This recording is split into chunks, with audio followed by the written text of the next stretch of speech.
Ejane Romo. Die mure gogene se buyota. Lise buyota no genera seru gagare mwejobi. Aye mojugo va pona ye. Lise buyota ni Jesu Christ amara fafuro bamare. Ramle fura yo beri afafo. Ari meri yo faga ye. Ọ̀rọ̀ rí òṣàgbò bọ́rẹ̀ pàṣọ spalẹ́tì. Kàyé kálẹ̀ ra ọmọ àgbàgbà tó. Òwe yóò yí Iṣẹ́ sùkúrò káyé ṣírò máa.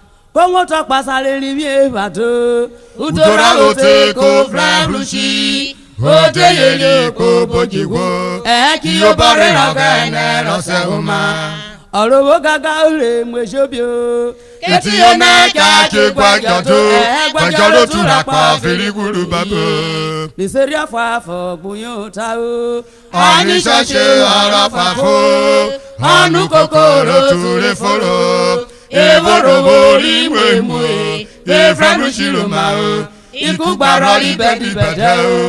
Ìṣẹ́ o.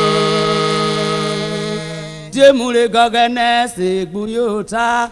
Ise buyota nogene lọsẹ̀rọ̀wọ̀ gàgàrẹ̀ mwejobi.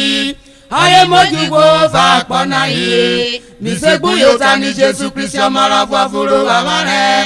Ramle fúnra yóò bèrè àfàfó. Ọ̀rí mẹ́rì yẹn yóò fà ọgọ́ iye. Ọ̀rọ̀ rí òṣàgbọ́rẹ̀ pàṣọ spalẹ́tì. Kàyé kálẹ̀ ra ọmọ àgbàgbà tó. Òwe yóò ní ṣe sùkúrò káyé ṣírò máa. Kóńgó tó pasáré rí bí èèfà tó. Utora ote ko fúláfúlùsì. Ote yẹlẹ kó bójì wo. Kí ó bọ́rẹ̀ ra ọ̀gẹ́nẹ́ lọ́sẹ̀ ó máa. Ọ̀rọ̀ owó gàgà ó lè mú èso bí o. Kẹ́tì yóò náà káàkiri gbàjọ́ tó.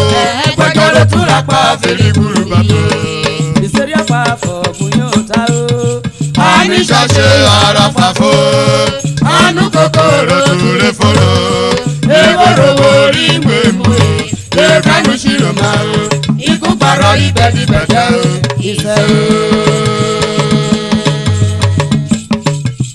Èvòrò borí mùèmùè. Èfrẹ́nu ṣìrò máa o. Ikú gbàrọ̀ ibẹ̀dibẹ̀dẹ̀ o.